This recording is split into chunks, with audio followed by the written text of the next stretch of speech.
सभी को जगाते आओ। खुद जाग गए, आत्म जागृति में आ गए, तो अब तुम्हारा ये काम है कि तुम सभी को जगाते हुए आओ।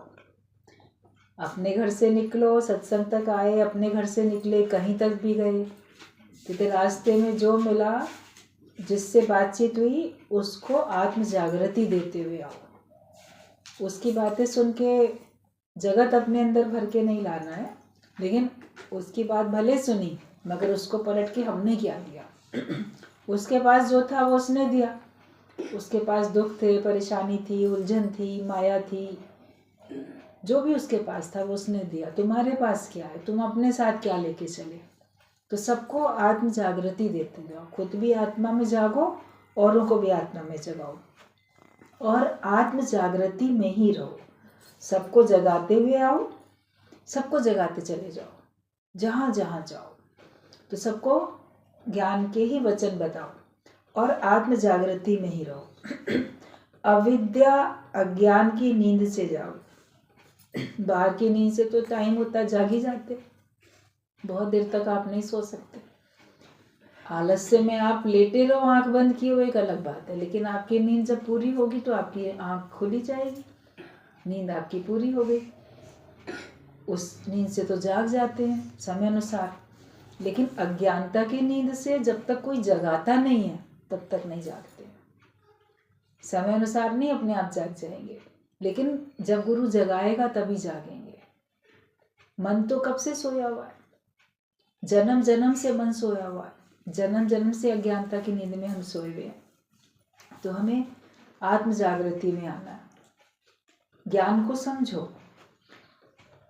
और इस अज्ञान की नींद से जाग जाओ।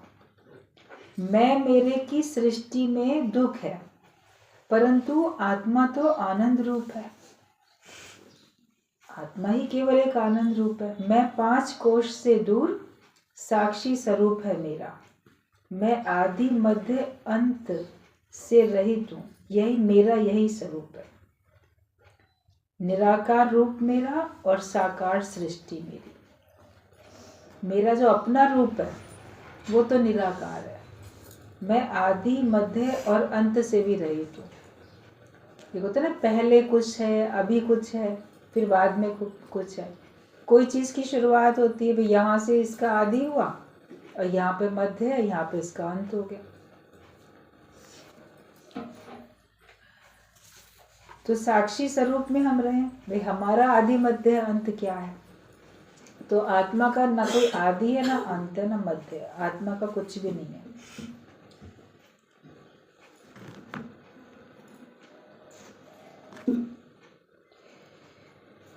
और 5 कोश से दूर मेरा साक्षी स्वरूप है। आत्मा में तो आनंद ही आनंद है, और 5 कोश से दूर है हमारा साक्षी स्वरूप। 5 कोश बताए जाते हैं कि हर एक के अंदर में 5 कोश है, और उससे ऊपर हम हैं। तो जो मनुष्य है उसमें, और पशु पक्षी हैं उसमें, वनस्पतियां हैं उसमें, 5 कोश सब में है। लेकिन किसी में वो जागृत है, किसी में नहीं जागृत है। पशु पक्षियों में सारे जागृत नहीं है, पेड़ पौधों में सारे जागृत नहीं है, मनुष्य में भी कुछ जागृत है, कुछ जागृत नहीं है। तो सबको जगाना भी पड़ता है और फिर उनसे ऊंचा भी उठना पड़ता है। तो पहला कोश जो होता है वो अन्नमय कोश होता है। अन्न से हर एक का शरीर चलता है, बिना अन्न के तो आपका शरीर नहीं चलेगा। तो अन्नमय कोश है, और हर जो भी है प्राणी वो अन्न को जानता है। उसको भूख लगती है, वो अपने भोजन की तलाश में चलता है। पशु पक्षी भी हों, कीट पतंग भी हों, उनको सबको अन्न चाहिए। तो अन्नमय कोश को वो जानते भी हैं, वो जागृत भी है, उनका समझते हैं। पेड़ पौधों को भी खाद पानी चाहिए, वो उनका भोजन है, वो उनको चाहिए। और वो नहीं होता है तो वो भी सूख जाते, समय पर पानी ना मिले, खाद ना मिले, धूप ना मिले, जो उनके लिए आवश्यक है।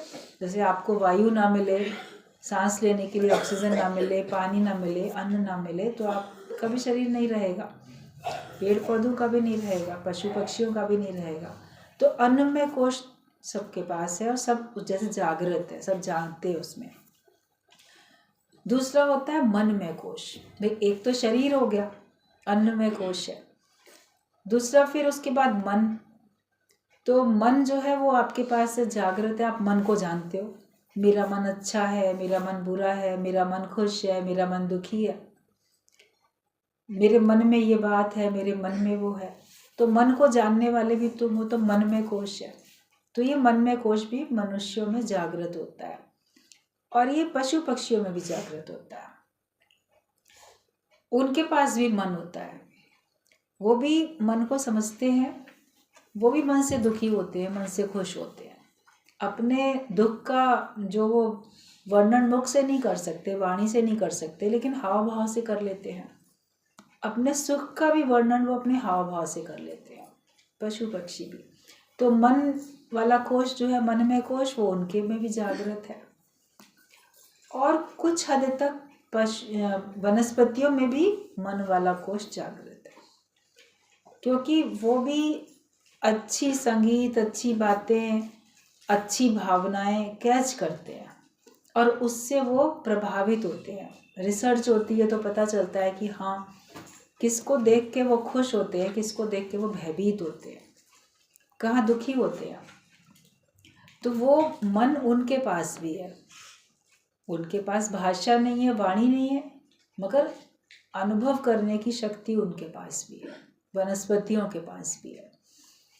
तो वो उनके पास भी रहता है। तो अन्नमय कोश और मनमय कोश, मनुष्य इसको जानता है। फिर ये होता है प्राणमय कोश, कि जो प्राण है उनको मनुष्य समझता है और उसको पशु पक्षी भी समझते हैं। अपने प्राण बचाने के लिए सब चेष्टा करते हैं। कोई ऐसा नहीं कि प्राण बचाने के लिए चेष्टा नहीं करेगा। कोई भी जीव होगा वो अपने को बचाने की चेष्टा करेगा, और किसी के प्राण चले जाने पे वो दुखी भी होगा। किसी के प्राण ना जाएं वो ये चाहेगा भी। तो प्राणमय कोश, तो ये तीन जो कोश हैं ये मनुष्य में जागृत हैं, पशु पक्षियों में भी जागृत हैं। तो वो भी इस बात को समझते हैं, अपने को बचाते हैं, और उनका ग्रुप का, उनका साथ का अगर तुरंत कोई ऐसे चला जाता है तो उस पर भी वो रिएक्ट करते हैं, दुखी सुखी होते हैं। लेकिन वनस्पतियों में प्राण में कोश का इतना प्रभाव नहीं रहता है।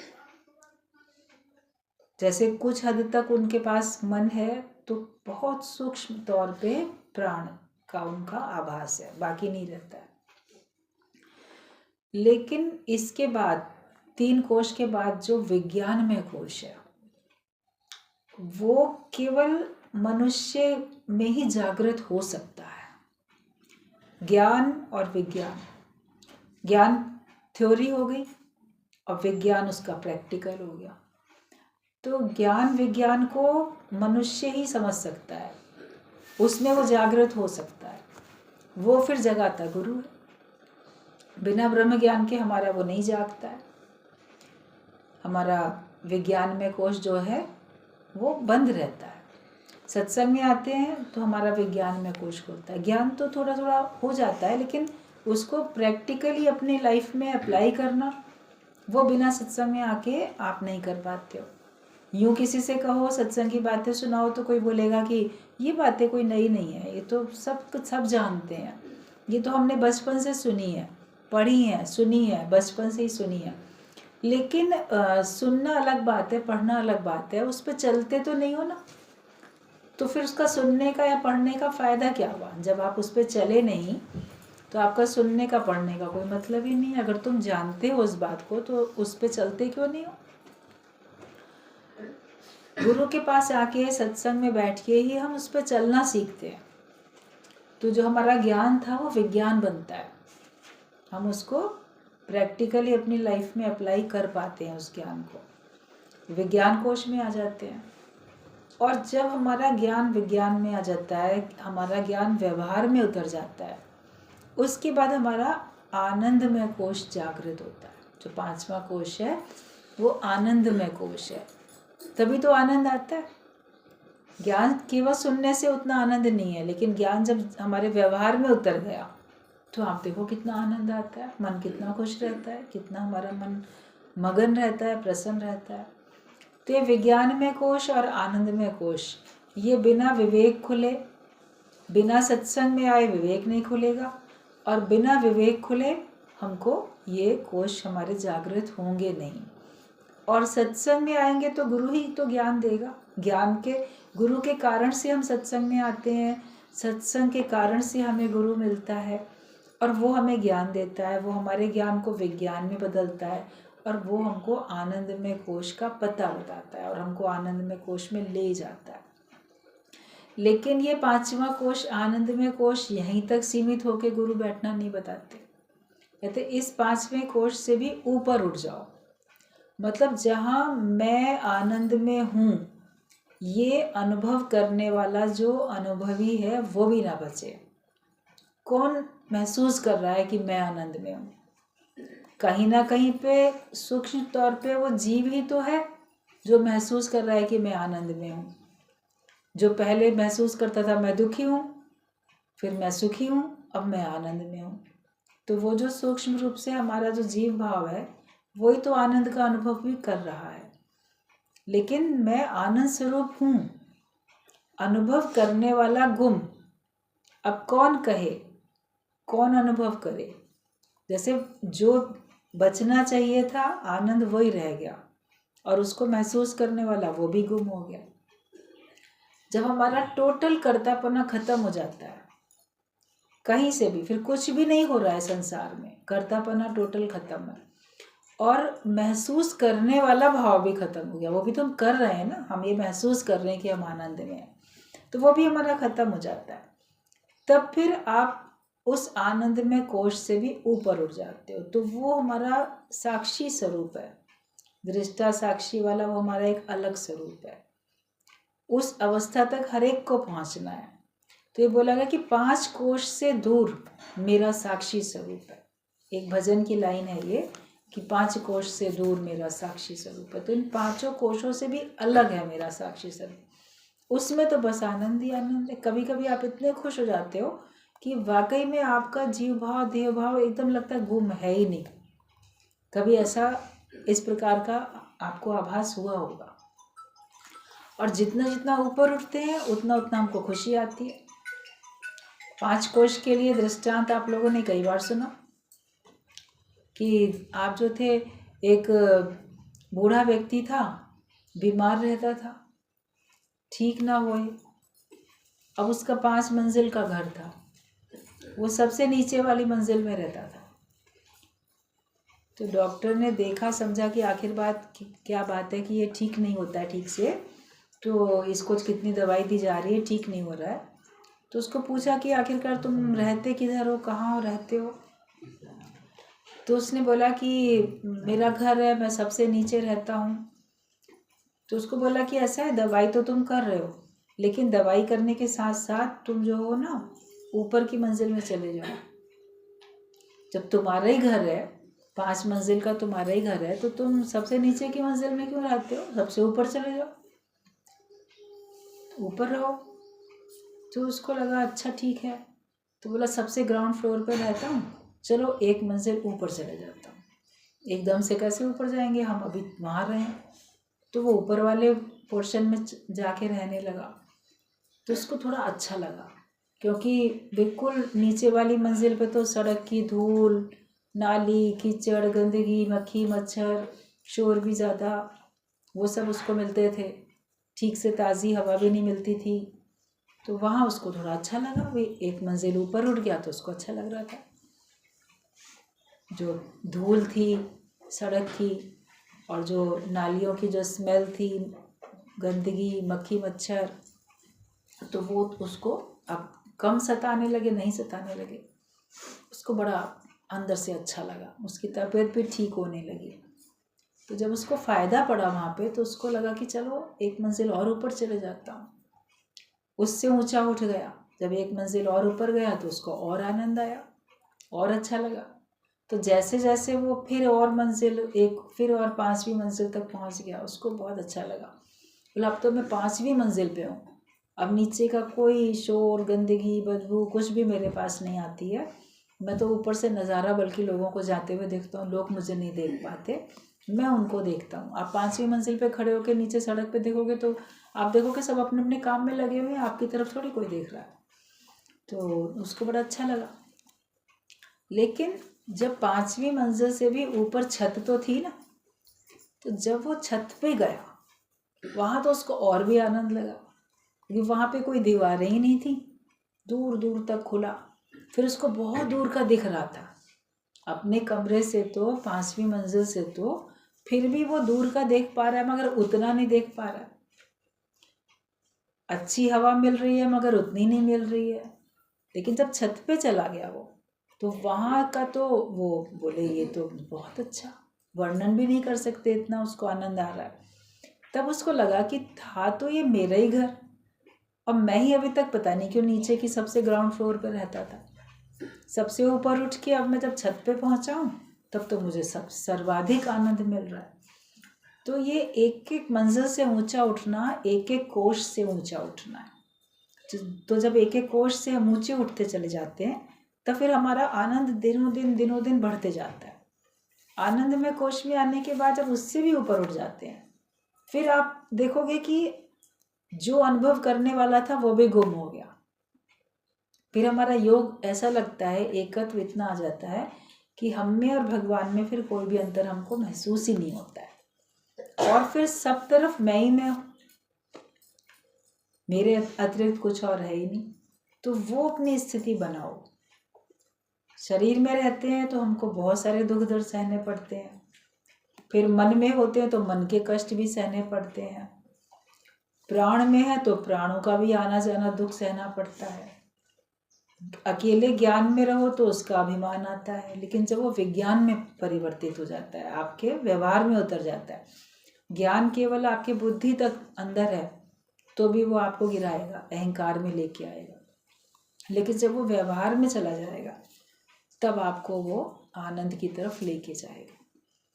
पहले हर एक का ज्ञान केवल बुद्धि तक सीमित था। मैं इतना पढ़ा लिखा, मेरे पास इतनी डिग्री, मैं इतना जानता हूँ, शास्त्रार्थ करा लो, हमको सारे शास्त्र पता हैं, हार जीत मैं जीत जाऊंगा, मैं इसको हरा दूंगा। तो ज्ञान का भी तो अभिमान था ना, केवल रटा रटाया बुद्धि तक सीमित ज्ञान था। लेकिन जब हमारे व्यवहार में उतर जाता है उसके बाद आपके अंदर में आती है नम्रता। इसीलिए कोटेशन बोली जाती है कि विद्या विनम्रता देती है, मगर सांसारिक जो विद्याएं होती हैं वो तो आपको अहंकार दे रही थी। नम्रता कहाँ आती थी आपके पास? दूसरे के आगे झुक कहाँ पाते थे? विनम्र कहाँ हो पाते थे? जीत जाने के बाद भी आपको, जिसको आपने हरा दिया उसके प्रति भी आप नम्रता भाव रख सको, तो विनम्रता कहाँ आती है? ब्रह्म ज्ञान से ही आपके अंदर में विनम्रता आती है। जब तक आपके पास ब्रह्म ज्ञान नहीं है आप अहंकारी ही रहोगे। तो ज्ञान जो है विज्ञान में बदल जाता है। फिर आनंद में हम बड़े आनंद में हैं, आनंद में हैं, लेकिन फिर भी हम हैं और भगवान है, आनंद है, या मैं हूँ तो आनंद भी है। लेकिन फिर सिर्फ आनंद ही आनंद बच जाए, उसको अनुभव करने वाला भी अब गुम है। अब क्या बोले, किसको बोले कि मैं आनंद में हूँ, और क्या महसूस करे? अभी आपके पास धन है, आपके पास बैंक बैलेंस है, आपके पास धन है, आपके घर में आपके संपत्ति है, आपके गहने हैं, तो आपको पता है, उसको क्या हर दिन याद करते रहते हो? मेरे पास इतने लाख, मेरे पास इतने करोड़, मेरे पास इतने गहने, मेरे पास इतनी संपत्ति, वो तो आपको पता है ना। फिर उसके बाद उसका ना तो वर्णन होता है और ना हर समय 24 घंटे उसका चिंतन होता रहता है, या हर समय 24 घंटे उसको याद करके आप खुश होते रहते हो। बस है, इतना काफ़ी है। तो उसका वो भी सब चिंतन वर्णन खत्म हो गया ना। तो आनंद में हूँ तो आनंद ही है, तो बस उसका चिंतन वर्णन सब कुछ खत्म है, वो तो हमारा अपना स्वरूप ही है। तो उस स्थिति में आने के लिए साक्षी रूप में जब आते हैं, अपने आत्म जागृति में आते हैं, तब हम पांचों कोश से ऊंचे उठ पाते हैं। तो ये बोला कि आत्मा तो आनंद स्वरूप है, अब मैं 5 कोश से दूर साक्षी स्वरूप में गया। अपने को जब हम निराकार मानते हैं और साकार सृष्टि सारी मेरी है, मेरा ही रूप है ये, मैं साकार भी तो मैं निराकार भी। जीव व जगत मिथ्या है तो उसकी चिंता क्या करें। चिंताएं तब तक करते हैं जब तक हम सत्य मानते हैं, लेकिन जब जीव और जगत दोनों ही मिथ्या है तो उसकी चिंता कहाँ करें। सपना जब तक देखते हैं वो सच लगता है तो उसमें भय भी है, चिंता भी है।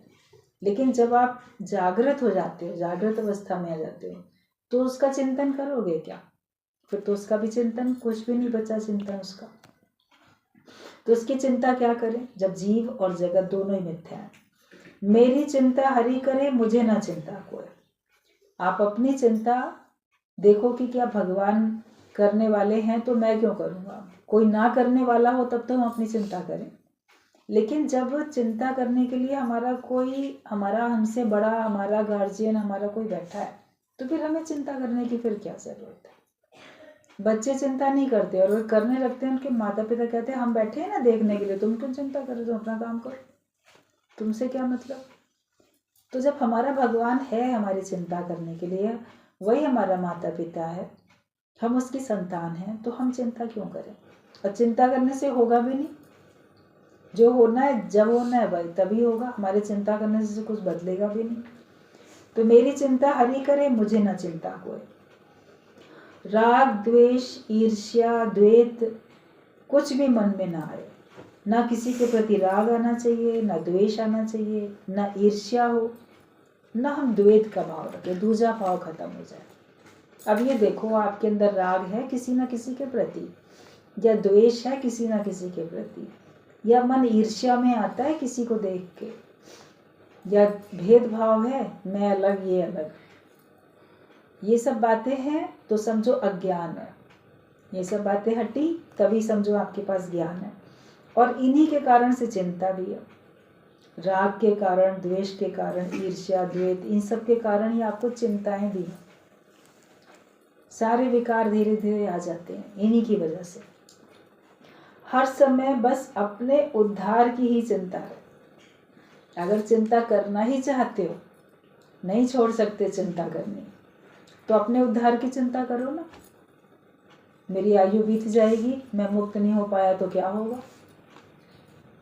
अभी तो ये सोचते हो ना कि मेरी मृत्यु हो जाएगी तो मेरे बाद मेरे परिवार का क्या होगा। अब अपनी चिंता करो कि मेरी मृत्यु हो जाएगी तो मेरा क्या होगा। उनका क्या होगा नहीं सोचो, मेरा क्या होगा। क्या मैं मुक्त हो जाऊंगा कि जन्म मरण के चक्कर में आऊँगा, 84 लाख योनियों में भटकूंगा जाके, या भगवान से मिलके एक हो जाऊंगा। अपने लिए हमने क्या किया। मुक्ति का तो यत्न करो। तो अगर चिंता करनी ही है तो सिर्फ अपने उद्धार की चिंता करो, बाकी तो सभी अपने आप बनते रहेंगे। तुम लोगों ने श्रद्धा विश्वास से ही ये ज्ञान उठाया है, यही अपनी कृपा हर समय बनाए रखो।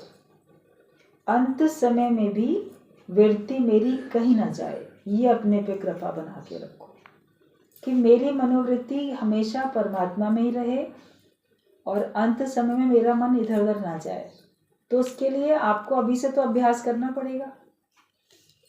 जहाँ आज अभी मन जाता है तो मृत्यु के समय भी वहाँ जा सकता है, लेकिन अगर हर समय आप अपने स्वरूप में रहते हो, हर समय भगवान के ध्यान में रहते हो, तो अंत में भी आपको भगवान का नाम ही ध्यान में आएगा। तो अपने ऊपर ये कृपा करनी है।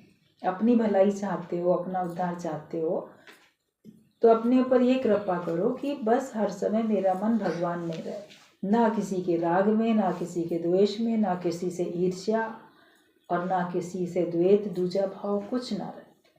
कोई हो ना मेरी नज़र में, है ही नहीं कोई, और अगर है भी तो परमात्मा का स्वरूप है।